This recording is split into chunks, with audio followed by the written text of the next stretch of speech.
கர்த்தரிடத்துல மனமகிழ்ச்சியாயிரு. அவர் உன் இருதயத்தின் வேண்டுதல்களை உனக்கு அருளி செய்யும்.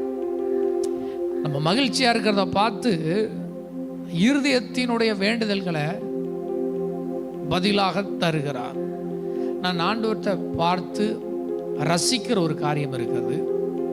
அது என்ன அப்படின்னா, என்னதான் அவர் நினைச்சது நம்ம வாழ்க்கையில நடந்தாலும் கர்த்தருடைய சித்தம் மாத்திரம் தான் நம்முடைய வாழ்க்கையில நடக்க வேண்டும் என்று நாம் விரும்புகிறோம். அவரும் அப்படித்தான் நம்மை நடத்தினாலும்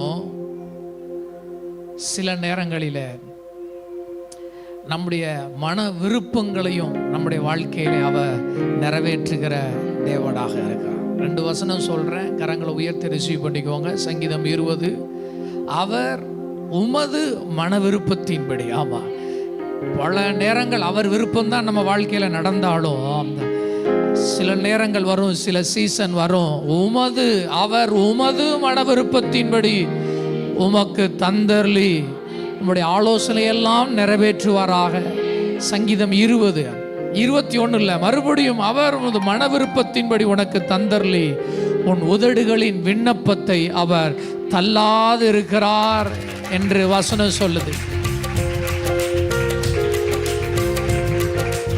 மன விருப்பங்கள் நிறைவேறும், நம்முடைய உள்ளான விருப்பங்கள் நிறைவேறும்.